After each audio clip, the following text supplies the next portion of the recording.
நம்ம எப்படி நாம ஏமாத்துறோம் பாருங்க.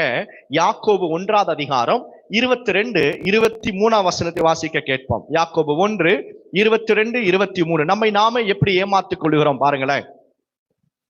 அல்லாமலும் நீங்கள் உங்களை வஞ்சியாதபடிக்கு திருவசனத்தை கேட்கிறவர்களாய்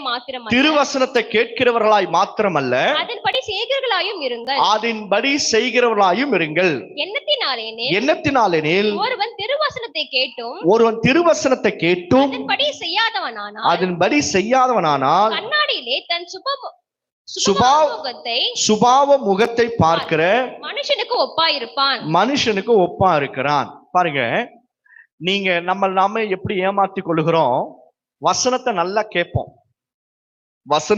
கேட்போம், யூடியூப் மூலமா கேட்போம், டிவில கேட்போம், அவங்க சொன்னது கேட்போம், வசனம் இவங்க சொன்னது கேட்போம், இதெல்லாம் கேட்போம், இங்கேயும் கேட்போம். ஆனா நம்ம கேட்கிற திருவசனத்தின்படியாய் நம்ம செய்வது இல்லை. அப்படி செஞ்சுட்டோம் அப்படின்னா அவர் எதுக்கு எக்ஸாம்பிள் சொல்றாரு பாருங்க. ஒரு பெரிய கண்ணாடியில நம்ம நின்று இப்படி எல்லாம் வாரிட்டு வந்துருவோம். வெளியே வந்த உடனே என் முகத்தை நானே மறந்து போயிடுவேன். அதே மாதிரிதான் பாருங்க, வசனத்தை கேட்கும்போது நல்லா கேட்போம். ஆனா வீட்டுக்கு போய் வெளியே போன உடனே அந்த வசனத்தின்படியா செய்கிறோமா அப்படின்னா இல்லை. அப்ப என்ன அர்த்தம்?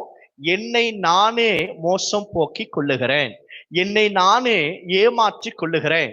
நீங்கள் வசனத்தை தியானிப்பது மாத்திரமல்ல, வசனத்தை வாசிப்பது மாத்திரமல்ல, இந்த வேத வசனத்தை கேட்கிறது மாத்திரமல்ல, இதன்படியாய் வாழும் பொழுது, இதன்படியாய் செய்யும் பொழுதுதான் கர்த்தருடைய ஆவியானவர் அவருடைய ஆசீர்வாதத்தை நம்மால பெற்றுக்கொள்ள முடியும். கையோட்டு ஆமேன் சொல்லுங்க. ஆமேன். அப்ப முதல்ல என்ன, நான் எப்படி மோசம் போக்கி கொள்றேன் அப்படின்னா, என்கிட்ட ஒரு பாவமும் இல்லை, நான் 100% நீதிமான் அப்படின்னு சொல்லுவோம் பாருங்க. அது நம்மை நாமே மோசமாக்கி கொள்ளுகிறோம். 2வது வசனத்துல எழுதப்பட்டிருக்கு, நீ வசனத்தை கேட்டு வசனத்தின்படி வாழாவிடில் உன்னை நீயே மோசம் போக்கி கொள்ளுகிறாய் என்று சொல்லி அர்த்தம். கர்த்தருடைய ஆவியானவர் பேசும்போது நம்ம இருதயத்தை ஒப்பு கொடுத்து மனம் திரும்பணும். கையை மேல வச்சு சொல்லுங்க, மனம் திரும்பணும் சொல்லுங்க, மனம் திரும்பணும். அல்லேலூயா.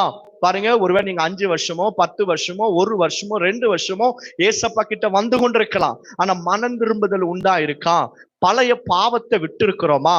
இல்ல அதே வாழ்க்கையில வாழ்ந்து கொண்டு பெயருக்கு கிறிஸ்தவனா இருந்து கொண்டு அதே பழைய பாவம், அதே பழைய கசப்பு, அதே பழைய அசுத்தமான காரியத்தை பார்க்கிறது, இதே வாழ்க்கையில நான் நின்று கொண்டு வசனத்தை என்னதான் வாசிச்சாலும் சரி, பிரசங்கம் பண்ணாலும், நான் தியானித்தாலும் அதனால ஒரு பிரயோஜனம் இல்லை.